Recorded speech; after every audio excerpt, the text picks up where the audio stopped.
Jemaat yang dikasihi Tuhan, untuk mengawali pembacaan firman Tuhan, nats renungan untuk kita hari ini, marilah kita bersatu di dalam doa. Damai sejahtera Allah yang melampaui segala akal, itulah yang memelihara hati dan pikiran saudara-saudara di dalam Kristus Yesus Tuhan kita. Amin. Saudara-saudara yang dikasihi Tuhan, firman Tuhan nats renungan untuk kita hari ini, Kamis tanggal 3 Oktober 2024, sesuai dengan Almanak HKBP, tertulis dalam kitab 1 Petrus, pasal yang kedua ayat 24. 1 Petrus 2 ayat 24.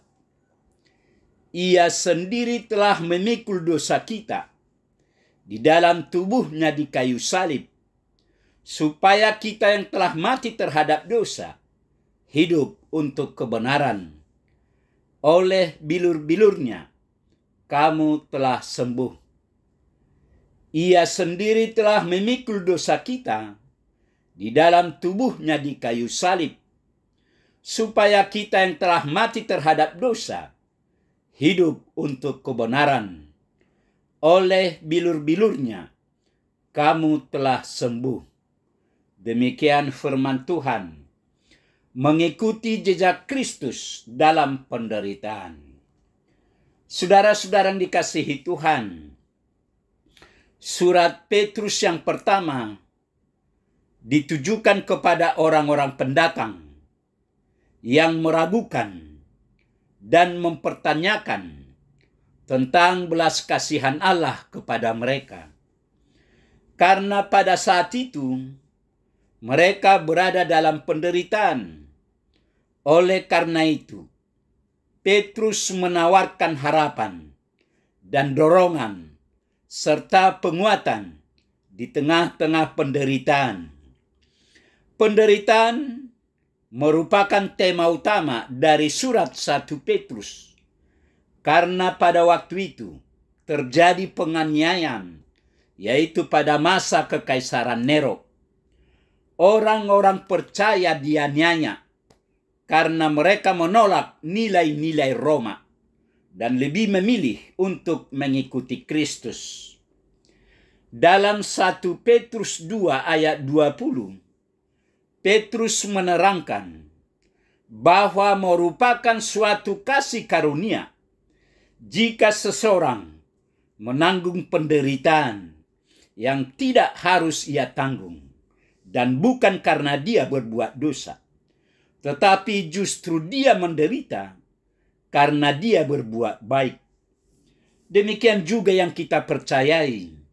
Yesus menderita dan mati bukan karena dia melakukan kejahatan, justru karena dia melakukan kebenaran. Sebenarnya, dia tidak layak menerima dan mengalami hal itu, tetapi dia harus menderita. Untuk itulah kita dipanggil, yaitu meneladani Yesus di dalam penderitaannya itu. Saudara-saudara yang kekasih, ada beberapa hal yang bisa diteladani dari Yesus dalam penderitaannya itu. Yang pertama, kasih dan penderitaan.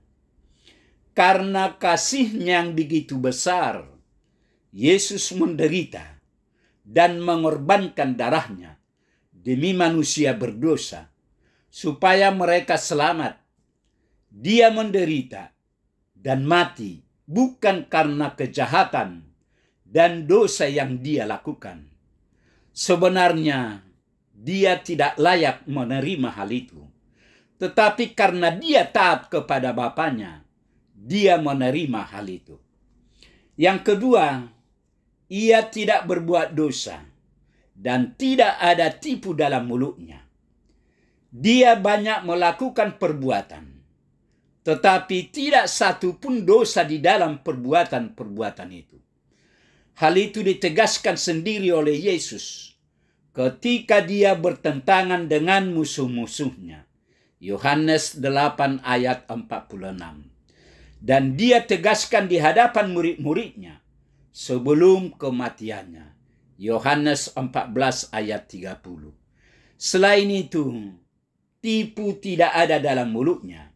Walaupun dia menderita, tetapi itu tidak membuat dia berbuat dosa dan mengucapkan kata-kata berisi tipu muslihat.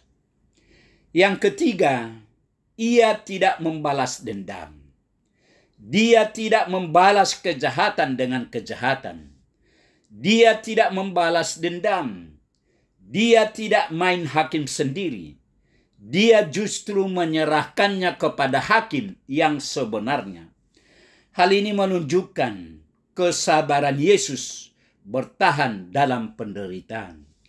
Di banyak kesempatan, musuh-musuh Yesus mengucapkan kata-kata yang pahit dan kejam kepada Yesus. Tetapi dia tidak marah dan tidak membalas kata-kata itu. Tetapi justru mengingatkan mereka tentang kesalahan mereka. Walaupun dia disiksa sampai menderita sekali secara fisik hingga disalibkan, dia tidak mengancam, dia tidak berkata, "Aku adalah Tuhan, aku punya kekuatan dan kuasa, aku akan membalas perbuatanmu, aku akan menghukummu." Justru dia berkata, "Ya Bapa, ampunilah mereka." Lukas 23 ayat 34. Saudara-saudara yang dikasihi Tuhan, dari penjelasan di atas, yang penting di sini adalah bahwa Yesus adalah penyelamat kita. Kita sudah seharusnya mati, tetapi kita masih hidup. Yesus menerima salibnya dan mati untuk memberikan hidup kepada kita. Melalui penderitaan dan kematiannya, dia melakukan penyembuhan. Ada kesembuhan dalam pengampunan. Petrus menggunakan istilah kesembuhan sebagai kiasan untuk perubahan spiritual. Markus 2 ayat 17.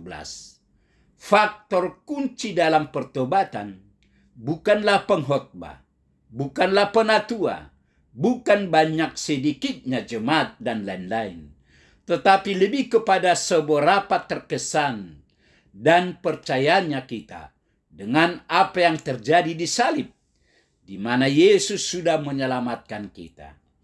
Yang paling penting bukan hanya berhenti melakukan dosa, tetapi mulai melakukan kebenaran. Hidup untuk kebenaran berarti disembuhkan sehingga ada perubahan spiritual. Kita yang dahulu adalah domba yang tersesat, kini sudah diselamatkan dan kembali kepada gembala yang baik itu. Amin. Marilah kita berdoa. Tuhan Allah Bapa di surga, terima kasih Tuhan atas kasih-Mu yang begitu besar kepada kami. Engkau rela mati di kayu salib untuk menyelamatkan kami orang berdosa ini. Berkatilah kami ya Tuhan, berkati firman-Mu ini, agar menjadi kekuatan dan terang bagi hidup kami. Terimalah doa permohonan kami ya Tuhan, dalam Yesus kami berdoa.